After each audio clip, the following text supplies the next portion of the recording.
ಶುಭೋದಯ ಎಲ್ರಿಗೂ. ಇವಾಗ ಟೈಮ್ ಬಂದು 5:30 ಆಗಿದೆ.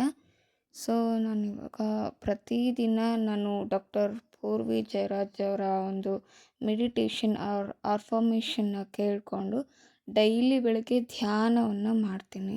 ಸೊ ಇದು ನನ್ನ ಫೇವ್ರೆಟ್ ಅಂತಲೇ ಹೇಳ್ಬೋದು. ಮುಂಜಾನೆಯ ಧನಾತ್ಮಕ ದೃಢೀಕರಣ ಅಭ್ಯಾಸಕ್ಕೆ ಸ್ವಾಗತ. ಆರಾಮದಾಯಕವಾದ ಭಂಗಿಯಲ್ಲಿ ಕುಳಿತುಕೊಳ್ಳಿ.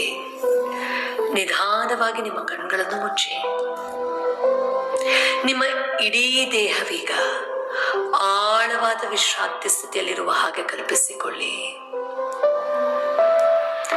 ನಿಮ್ಮ ದಿನವನ್ನು ಅದ್ಭುತವಾಗಿಸಲು ನನ್ನೊಂದಿಗೆ ಈ ಶಕ್ತಿಯುತ ದೃಢೀಕರಣಗಳನ್ನು ಪುನರಾವರ್ತಿಸಿ.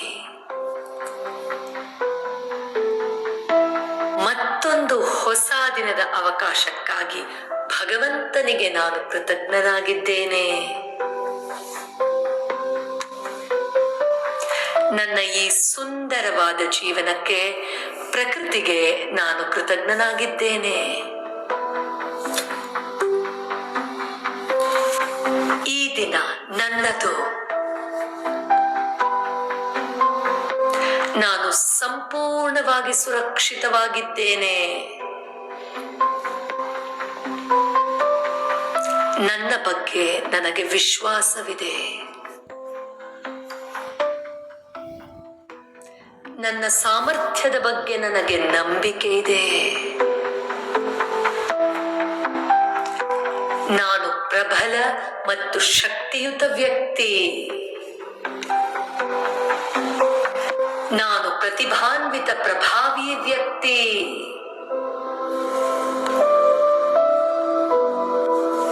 ನಾನು ಯಶಸ್ಸಿಗೆ ಅರ್ಹ. ನಾನು ಸುಂದರವಾಗಿದ್ದೇನೆ. ನನ್ನ ಜೀವನದಲ್ಲಿ ಪಡೆದ ಎಲ್ಲ ಉಡುಗೊರೆಗಳಿಗೂ ಕೃತಜ್ಞ ಆಗಿದ್ದೇನೆ. ನಾನು ಆರೋಗ್ಯವಾಗಿದ್ದೇನೆ. ನಾನು ಯಾವಾಗಲೂ ಶಾಂತಿಯುತವಾಗಿರುತ್ತೇನೆ. ನನ್ನ ಜೀವನದಲ್ಲಿ ಸಾಮರಸ್ಯವಿದೆ.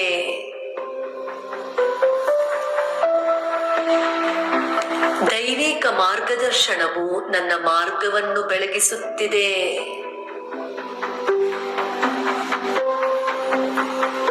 ನಾನು ನಿರಾಳವಾಗಿದ್ದೇನೆ.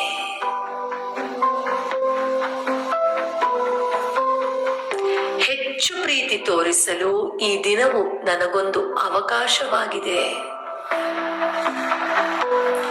ನನ್ನ ಬೆಳವಣಿಗೆಗೆ ಈ ದಿನ ಒಂದು ಉತ್ತಮ ಅವಕಾಶವಾಗಿದೆ. ಎಲ್ಲವೂ ನನ್ನ ಅತ್ಯುನ್ನತ ಒಳಿತಿಗಾಗಿ ನಡೆಯುತ್ತಿದೆ. ಎಲ್ಲವೂ ನನ್ನ ಪರವಾಗಿ ಕೆಲಸ ಮಾಡುತ್ತಿದೆ. ದಿನೇ ದಿನೇ ಪ್ರತಿಯೊಂದರಲ್ಲೂ ನಾನು ಉತ್ತಮವಾಗುತ್ತಿದ್ದೇನೆ. ನಾನು ಯಶಸ್ವಿಯಾಗಲು ಬೇಕಾದ ಎಲ್ಲವನ್ನೂ ಹೊಂದಿದ್ದೇನೆ. ನಾನು ನನ್ನನ್ನು ಪ್ರೀತಿಸುತ್ತೇನೆ. ನಾನು ಸಂತೋಷವನ್ನು ಯಾವಾಗಲೂ ಆಯ್ಕೆ ಮಾಡುತ್ತೇನೆ. ನಾನು ಯಾವಾಗಲೂ ಪ್ರೀತಿಯನ್ನು ಆರಿಸಿಕೊಳ್ಳುತ್ತೇನೆ. ನಾನೀಗ ಅದ್ಭುತವಾದ ದಿನವನ್ನು ಹೊಂದಲು ಸಿದ್ಧನಿದ್ದೇನೆ. ಈಗ ನಿಧಾನವಾಗಿ ನಿಮ್ಮ ಸಂಪೂರ್ಣ ಗಮನವನ್ನು ನಿಮ್ಮ ಸಹಜವಾದ ಉಸಿರಾಟದ ಕಡೆಗೆ ವರ್ಗಾಯಿಸಿ. ಆತ್ಮೀಯರೇ, ನೀವೀಗ ನಿಧಾನವಾಗಿ ಕಣ್ಗಳನ್ನು ತೆರೆದು ಈ ಧ್ಯಾನ ಕ್ರಿಯೆಯಿಂದ ಹೊರಬನ್ನಿ. ಈ ಇಡೀ ದಿನ ಈ ಪ್ರಬಲ ದೃಢೀಕರಣಗಳ ಶಕ್ತಿಯು ನಿಮ್ಮ ಆಲೋಚನೆ ಮತ್ತು ಕ್ರಿಯೆಗಳ ಮೂಲಕ ಹರಿಯಲಿ. ಹೀಗೆ ನನ್ನ ದಿನವನ್ನು ಪ್ರಾರಂಭಿಸ್ತಾ ಇದ್ದೀನಿ. ಇದರಿಂದ ನಮ್ಮ ಎನರ್ಜಿ ಲೆವೆಲ್ ಇನ್ನೂ ಇನ್ಕ್ರೀಸ್ ಆಗುತ್ತೆ, ಫ್ರೆಶ್ ಮೈಂಡ್ ಸಿಗುತ್ತೆ. ಸೊ ಮಾರ್ನಿಂಗ್ ತುಂಬಾ ಖುಷಿಯಾಗಿರ್ತೀನಿ ನಾನು. ಆ್ಯಂಡ್ ಈ ಒಂದು ಮೆಡಿಟೇಷನಿಂದ ನಾನು ಎಷ್ಟು ಕಾನ್ಫಿಡೆನ್ಸ್ ಬಿಲ್ಡ್ ಆಗುತ್ತೆ ಅಂತಂದರೆ, ನನಗೆ ಲೈಫಲ್ಲಿ ಎಂಥದ್ದೇ ಕಷ್ಟ ಬಂದ್ರೂ ಕೂಡ ನಾನು ಎದುರಿಸ್ಬಹುದು ಅಂತ ಹೇಳಿ ತುಂಬಾ ಕಾನ್ಫಿಡೆನ್ಸ್ ಬಿಲ್ಡ್ ಆಗುತ್ತೆ. ಆ್ಯಂಡ್ ಮೋರೋವರ್ ಕಷ್ಟನ ಕಷ್ಟದ ಥರ ನೋಡ್ದೇ ಅದರಿಂದ ನಾವೇನು ಕಲಿಬಹುದು ಅನ್ನೋದನ್ನು ನಾವು ನೋಡ್ಬೋದು ಈ ಒಂದು ಮೆಡಿಟೇಷನಿಂದ. ಸೊ ಹಾಗೆಯೇ ನಾನು ಬೆಳಗ್ಗೆ ಎದ್ದ ತಕ್ಷಣ ಸ್ವಲ್ಪ ಬಿಸಿನೀರು, ಇಲ್ಲ ಅಂತಂದರೆ ಆ ಬಿಸಿನೀರಿಗೆ ಸ್ವಲ್ಪ ಲೆಮನ್ ಜ್ಯೂಸ್ ಹಾಕಿ ಕುಡಿತೀನಿ. ಸೊ ಅದು ತುಂಬಾ ಹೆಲ್ದಿಯಾಗಿದೆ. ಆ್ಯಂಡ್ ನನಗೆ ಮಾರ್ನಿಂಗ್ ಇಫ್ ಇನ್ ಕೇಸ್ ನನಗೆ ಹಾಲೇನಾದರೂ ಕುಡಿಬೇಕು ಅಂತ ಅನಿಸಿದ್ರೆ ಹಾರ್ಲಿಕ್ಸ್ ಆರ್ ಬಾದಾಮ್ ಪೌಡ್ರ್ ಹಾಕಿ ಕುಡಿತೀನಿ. ಆರ್ ಯೂಶ್ವಲಿ ನಾನು ಕುಡಿಯೋದು 2 ಟೈಮು, ಅಂದರೆ ಬೆಳಗ್ಗೆ ಸಾಯಂಕಾಲ ಕುಡಿಯೋದು ಸ್ವಲ್ಪ ರೇರೆ. ಬಟ್ ಬೆಳಗ್ಗೆ ಕುಡಿದ್ರೆ ಸಾಯಂಕಾಲ ಕುಡಿಯೋಲ್ಲ, ಸಾಯಂಕಾಲ ಕುಡಿದ್ರೆ ಬೆಳಗ್ಗೆ ಕುಡಿಯೋಲ್ಲ. And moreover coffee, tea, especially ನನಗೆ ಟೀ ಅಂದರೆ ತುಂಬ ಇಷ್ಟ. ನಮ್ಮಮ್ಮ ಮತ್ತು ನಮ್ಮ ದೊಡ್ಡಮ್ಮ ಒಬ್ಬರು ಮಾಡ್ತಾರೆ ಬೆಲ್ಲದ ಟೀ ಅಂತ. ಸೀರಿಯಸ್ಲಿ ಐ ಫೆಲ್ಟ್, ಅಂದರೆ ಅದು ನಾನು ತುಂಬಾ ಆ ಒಂದು ಟೀಗೆ ಹೋಗ್ಬಿಟ್ಟಿರ್ತೀನಿ. ನಂಗೆ ತುಂಬಾ ಇಷ್ಟ ಅದು. ಸೊ ಇವಾಗ ಹಾರ್ಲಿಕ್ಸ್ ಕುಡಿದ್ಬಿಟ್ಟು, and one of my favourite hobby ಅಂತಂದರೆ ಆ ಮೆಡಿಟೇಷನ್. ಅದಾದಮೇಲೆ ನನಗೆ ತುಂಬಾ ರಿಫ್ರೆಶ್ಮೆಂಟ್ ಸಿಗುತ್ತೆ. ಸೊ ಇಲ್ಲಿ ನಮ್ಮಮ್ಮ ಸ್ವಲ್ಪ ಲೇಟಾಗಿ ಎದ್ಬಿಟ್ರು ಅಂತ ಹೇಳಿ ಅವ್ರಿಗೆ ಏನು ಮಾಡಲ್ಲ, ನನ್ನ ನಾಷ್ಟನ ನೀನೇ ಮಾಡ್ಕೋಗು ಹಾಗೆ ಹೀಗೆ ಅಂತ ಸುಮ್ಮನೆ ಹೇಳ್ತಿದ್ರು ನನ್ನ ತಂಗಿಗೆ. One of my favourite hobby ಅಂತಂದರೆ ನ್ಯೂಸ್ ಪೇಪರ್ ರೀಡಿಂಗ್. ನನ್ನ ಫೇವ್ರೆಟ್ ಪೇಪರ್ಸ್ ಅಂತಂದರೆ ಪ್ರಜಾವಾಣಿ ಆ್ಯಂಡ್ ಮೈಸೂರು ಮಿತ್ರ. ಮುಂಚೆ ಎಲ್ಲ ಆಂದೋಲನ ಪೇಪರ್ ಹಾಕಿಸ್ತಿದ್ವಿ ಪ್ರಜಾವಾಣಿ ಬದಲಿಗೆ. ಬಟ್ ಪ್ರಜಾವಾಣಿಯಲ್ಲಿ ಎಷ್ಟು ತರಹ ವಿಷಯಗಳು ಸಿಗುತ್ತೆ ಅಂತಂದರೆ ನಮಗೆ ಕರೆಂಟ್ ಅಫೇರ್ಸ್ ಆಗಿರ್ಬೋದು, ಆ್ಯಂಡ್ ಬೇರೆ ಬೇರೆ ಪಾಲಿಟಿಕ್ಸ್ ಚರ್ಚೆಗಳಾಗಿರ್ಬೋದು, ತುಂಬಾ ಇಂಪಾರ್ಟೆಂಟ್ ಮ್ಯಾಟ್ರ್ಗಳಾಗಿರ್ಬೋದು, ತುಂಬ ಲೋಕಲಿಂದ ಹಿಡಿದು ಆ್ಯಂಡ್ ನಮ್ಮ ದಿನನಿತ್ಯದ ಒಂದು ಜೀವನ ಶೈಲಿಯಿಂದ ಹಿಡಿದು ಪ್ರತಿಯೊಂದು ಒಂದು ಏನು ವಸ್ತು ವಿಷಯ ಆಗಿರ್ಬೋದು ತುಂಬಾ ಚೆನ್ನಾಗಿರುತ್ತೆ ಇದರಲ್ಲಿ. ಆಮೇಲೆ ಈ ಸ್ಪರ್ಧಾತ್ಮಕ ಪರೀಕ್ಷೆಗಳಿಗೆ ಯಾರ್ಯಾರೆಲ್ಲ ತಯಾರಾಗ್ತಿದ್ದೀರ ಅವರು ಈ ಪೇಪರ್ನ ನಾನು ನಿಜ ಓದೋದಕ್ಕೆ ತುಂಬಾ ರೆಫರ್ ಮಾಡ್ತೀನಿ. It's very very knowledgeable paper ಅಂತಲೇ ಹೇಳ್ಬೋದು, ಕನ್ನಡ ಪೇಪರು. ಸೊ ನಾನು ನನ್ನ ಕಾವ್ಯ ಇಬ್ಬರೂ ಇವತ್ತು ಚಾಮುಂಡಿ ಬೆಟ್ಟಕ್ಕೆ ಹೋಗ್ತಾಯಿದ್ವಿ. ಇದು ನಾವು ಬೆಟ್ಟದ ಹತ್ರ ಹೋಗಬೇಕಾದ್ರೆ ಒಳ್ಳೆ ವ್ಯೂ ಸಿಕ್ತು, ನೇಚರ್ ನಮಗೆ. ಇದು ತುಂಬಾ ಚೆನ್ನಾಗಿದೆ. ಸೊ ಲೈಫಲ್ಲಿ ಏನೇ ಆದರೂ ಈ ಪ್ರಕೃತಿನ ಒಂದೇ ಸಲ ನೋಡಿಬಿಟ್ರೆ ಮನಸ್ಸಿಗೆ ತುಂಬಾ ಮುದ ನೀಡುತ್ತೆ.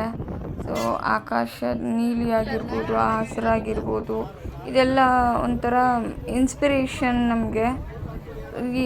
ಏನೇ ಕಂಡ್ರೂ ಲೈಕ್ ಮನಸ್ಫೂರ್ತಿಯಾಗಿ ಅದನ್ನು ನಾವು ಅನುಭವಿಸೋದನ್ನು ಕಲಿಬೇಕಂತೆ. ಇವಾಗ ನಾವು ಒಂದು ಹೂವನ್ನು ನೋಡಿದ್ರೂ ಕೂಡ ಅದನ್ನು ತುಂಬ ಪ್ರೀತಿಯಿಂದ ನೋಡಬೇಕಂತೆ. ಅಷ್ಟು ಆ ಒಂದು ಅನುಭವಿಸೋ ಕಲೆ ಗೊತ್ತಿರಬೇಕು ಲೈಫಲ್ಲಿ. ಸೊ ಇವಾಗ ನಾವು ಚಾಮುಂಡೇಶ್ವರಿ ದೇವಸ್ಥಾನಕ್ಕೆ ಹೋಗಿತ್ತು. ಸೊ ಇವಾಗ ನಾವು ದರ್ಶನ ಮುಗಿಸ್ಕೊಂಡು ಊಟಕ್ಕೆ ಹೋಗಬೇಕು ಅಂತ ಹೋಗ್ತಾಯಿದ್ದೀವಿ. ನೋಡೋಣ, ರಶ್ ಇದ್ದರೆ ನೋಡಬೇಕು ಹೇಗಿದೆ ಅಂತ. ರಶ್ ಇದ್ದರೆ ಇನ್ ಕೇಸ್ ಹೋಗೋಕ್ಕಾಗಲ್ಲ. ಆ್ಯಕ್ಚುಲಿ ಹೋಗ್ಬೋದು ಅಂತ ಅಂದ್ಕೊಂಡಿದ್ದೀನಿ, ನೋಡೋಣ. Okay, so come on, let's go. ಅಂತೂ ಇಂತೂ ನಾವು ಅನ್ನದಾಸೋಹ ಸಭಾಂಗಣಕ್ಕೆ ಬಂದಾಯಿತು. ಸೊ ಆ್ಯಕ್ಚುಲಿ ನಾವು ನಿನ್ನೆ ಪ್ಲ್ಯಾನೇ ಮಾಡಿರಲಿಲ್ಲ. ಸಡನ್ನಾಗಿ ಅವಳು ಕಾಲ್ ಮಾಡಿದ್ಲು, ಲೈಕ್ ಹೋಗೋಣ ಹಿಂಗೆ ಬಾ ಅಂತ ಹೇಳಿ. ಸೊ ಅದಕ್ಕೆ ನಾನು ರೆಡಿ ಅಂತ ಹೇಳಿ ಬಂದಿತ್ತು. ಇದು ಪ್ಲ್ಯಾನ್ ಮಾಡಿದ್ರೆ ಯಾವುದೇ ಕಾರಣಕ್ಕೂ ವರ್ಕೌಟ್ ಆಗಲ್ಲ, ಈ ಥರ ಆನ್ ಸ್ಪಾಟೇ ಬರಬೇಕು ಆ್ಯಕ್ಚುಲಿ. ಸೊ ನಾವು ತುಂಬ ದಿನ ಆದಮೇಲೆ ನಾಡದೇವತೆ ಚಾಮುಂಡೇಶ್ವರಿ ದೇವಸ್ಥಾನಕ್ಕೆ ಬಂದರೆ ತುಂಬಾ ಖುಷಿ ಆಗ್ತಿದೆ. ಯಾಕೆಂತಂದರೆ ಆ್ಯಕ್ಚುಲಿ ನಾನು ಚಾಮುಂಡಿ ಬೆಟ್ಟಕ್ಕೆ ಹೋಗೋದೇ ರೇರು. ಆಯ್ತು ಏನು ಗೊತ್ತಾ, ಇವಾಗ ನನಗೆ ನೆಕ್ಸ್ಟು ನನ್ನ ಬರ್ಡೇ ಬರ್ತಿದೆ. ಸೊ ಅವಾಗ ಕಾವ್ಯ ನನಗೆ ನಾನು ಕೇಳಿದ ಗಿಫ್ಟನ್ನ ಕೊಡಿಸ್ತಾಳೆ ಇವಾಗ ಕೇಳೋಣ ಬನ್ನಿ. ಯಾಕೆಂತಂದ್ರೆ ನೆಕ್ಸ್ಟ್ ಟೈಮ್ ಅವಳಿಗೆ ನಾನು ಕೊಡಿಸ್ತೇನೆ. ಕಾವ್ಯ ಇಲ್ಲ ಕಾಸು 10 ರೂಪಾಯಿ ಎಷ್ಟು ಬರುತ್ತೆ ಅಷ್ಟು 5 ರೂಪಾಯಿ ನೋಡಿ ಚೌಕಾಸಿ ಮಾಡ್ತಾ ಇದ್ದಾರೆ.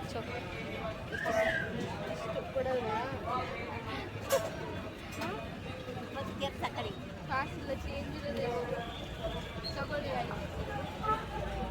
ಇವಳಿಂದ ಚೌಕಾಸಿ ಕಲಿಬೇಕು, ಅದಕ್ಕೆ ಇವಳನ್ನ ಬಾರ್ಗಿ ಅಂತ ಕರಿತೀನಿ ನಾನು. ಸೊ ಬಾರ್ಗಿ, ನನಗೆ ನನ್ನ ಬರ್ಡೇಗೆ ನೀನು ಇವಾಗ ಕೊಡಿಸ್ಬೇಕು. ಏನಾದರೂ ಗಿಫ್ಟ್ ಅಂದರೆ ನನಗೇನು ಇಷ್ಟ ಅನ್ನೋದನ್ನ ತಿಳ್ಕೊಂಡು ನೀನು ಕೊಡಿಸ್ಬೇಕು, ಆಯಿತಾ?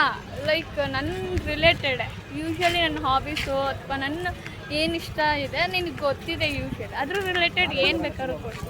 ನೆಕ್ಸ್ಟ್ ನಿನ್ನ ಬರ್ಡೇಗೆ ನಿನ್ಗೇನು ಇಷ್ಟ ಇದೆ ಅಂತ ತಿಳ್ಕೊಂಡು ನಾನು ನಿಂಗೆ ಕೊಡ್ತೀನಿ. ನನಗೇನು ಕೊಡಿಸ್ಬೇಕು ಫಸ್ಟ್ ನೀನು ಹೇಳು, ಆಮೇಲೆ ಅದನ್ನು ನಾನು ಹೇಳ್ಬಿಟ್ಟು ನೀನು ಕೊಡ್ಸಿದ್ರೆ ಸರ್ಪ್ರೈಸ್ ಹೆಂಗಾಯ್ತದೆ ಅಲ್ವಾ? ನಿಂಗೆ ಗೊತ್ತಿಲ್ವಾ ಅನ್ನೋದೇ ಫಸ್ಟ್ ಆಫ್ ಆಲ್. ಇಲ್ಲ ನನಗೆ ಗೊತ್ತು, ನಾನು ಕೊಡಿಸ್ತೀನಿ. ನೀನು ಫಸ್ಟ್ ಕೊಡಿಸಿ. ಈಗ ನಂದು ಡಿಸೆಂಬರ್, ನನ್ನ ಬರ್ಡೇ ತಿಂಗಳು ನಾನೇ ಹೇಳ್ಬಿಟ್ಟಿದ್ದೀನಿ. ಸಾಕ್ಷಿಗಿದ್ದಾರೆ ಈಗ ರೀಸೆಂಟ್ ಆಗಿರೋದು ಯಾರು ಹೇಳು ಬರ್ಡೇ ನಂದು. ಸೊ ನೆಕ್ಸ್ಟ್ ನಾನು ನಿಂಗೆ ಕೊಡ್ಸಲ್ಲ ಅಂತಿಲ್ಲ, ಬಟ್ ನನಗೇನು ಇಷ್ಟ ಅಂತ ತಿಳ್ಕೊಂಡು ನೀನೇ ಕೊಡಿಸ್ಬೇಕು. ಆ್ಯಕ್ಚುಲಿ ಬರ್ಡೇ 1 ಮಂತ್ ಆಯಿತು. ಆಗಲಿ, ಇನ್ನೂ ಆಯಿತು, ಕೊಡಿಸ್ತೀನಿ. ನನಗೇನು ಇಷ್ಟ ಯೂಶ್ವಲಿ ಲೈಕ್ ನನಗೆ ಬುಕ್ಸ್ ಆಗಿರ್ಬೋದು ಅಥವಾ ಸಾಂಗ್ ಕೇಳೋದಾಗಿರ್ಬೋದು, ಇಲ್ಲ ಈ ಥರ ಕಂಟೆಂಟ್ ಏನು ಮಾಡ್ತೀನಿ ಇದ್ರ ರಿಲೇಟೆಡ್. ನೀನು ಕಂಟೆಂಟ್ ಏನೂ ಮಾಡೋದೇ ಇಲ್ಲ. ಇನ್ಸ್ಟಾಗ್ರಾಮ್ ಹಂಗಾರೆ ಇವರು ನಾನು ನೋಡ್ತಾ ಇಲ್ಲ. ಸೊ ಹೆಂಗೆ ಅಂದ್ಬಿಟ್ಲು ನೋಡಿ ಕಾಯಿಸೋಳ. ಇವಾಗ ನನಗೆ ಜಾತ್ರೆ ಐಟಮ್ಸ್ ಆಗಿರ್ಬೋದು, ಈ ಥರದ್ದೆಲ್ಲ ಸ್ಪೆಷಲ್ ಐಟಮ್ಸ್, ಸೊ ಏನೇನು ಶಾಪ್ ಮಾಡೋದು ಆಗ್ಬೋದು, ಈ ಥರದ್ದೆಲ್ಲ ನೋಡಬಹುದು. ಸೊ ಅದಕ್ಕೋಸ್ಕರ ನಾನು ಈ ಸೈಡ್ ಬಂದಿದ್ದೀನಿ. ನೋಡೋಣ.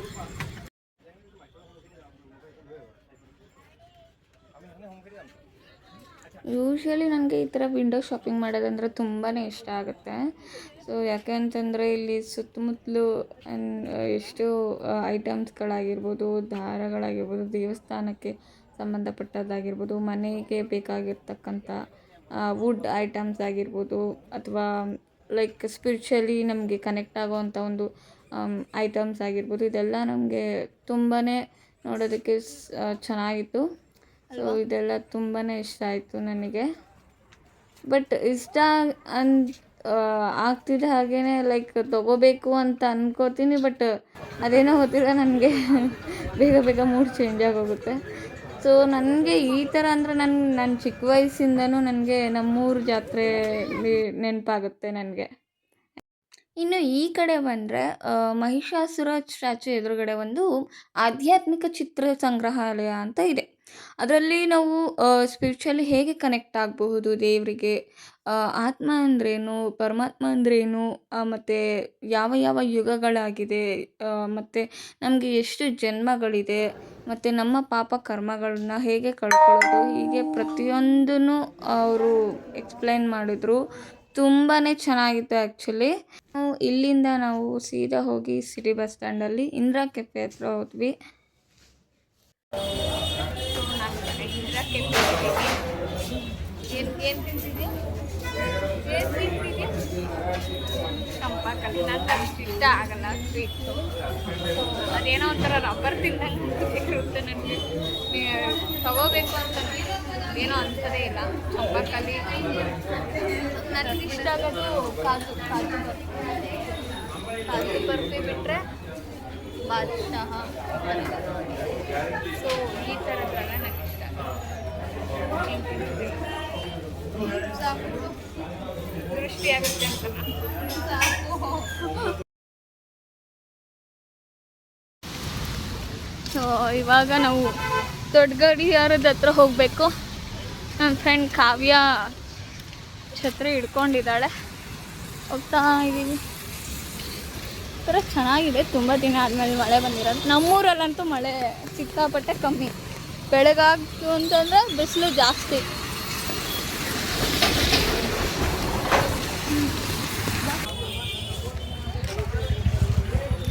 ಇವತ್ತು ಒಂದಷ್ಟು ಶಾಪಿಂಗ್ಸ್ ಮಾಡೋದಾಗಿರ್ಬೋದು, ಮತ್ತು ಆ್ಯಕ್ಚುಲಿ ನಾನು ಒಬ್ಬಳೇ ಬರಬೇಕು ಅಂದ್ಕೊಂಡಿದ್ದೆ, ಬಟ್ ಸಡನ್ನಾಗಿ ಪ್ಲ್ಯಾನ್ ಮಾಡಿ ಬಂದಿದ್ದರಿಂದ ನಮ್ಮ ಜೊತೆ ಕಾವ್ಯ ಬಂದು ನನಗೊಂದು ಸ್ವಲ್ಪ ಹೆಲ್ಪ್ ಮಾಡಿದ್ರು. ಆಮೇಲೆ ಏನು ಎಷ್ಟೊಂದು ಐಟಮ್ಸ್ಗಳು ರಿವೀಲ್ ಮಾಡೋದಿದೆ, ಅದ್ರದ್ದು ಒಂದು ವಿಡಿಯೋ ಹಾಕ್ತೀನಿ. ಸೊ ನಮ್ಮ ಫ್ರೆಂಡ್ ಕಾವ್ಯನ ಕಡೆಯಿಂದ ಸ್ಲಿಪ್ಪರ್ಗೆ ಫುಟ್ವೇರ್ಗೆ ಡಿಸ್ಕೌಂಟ್ ಸಿಕ್ಕಿದೆ ನನಗೆ.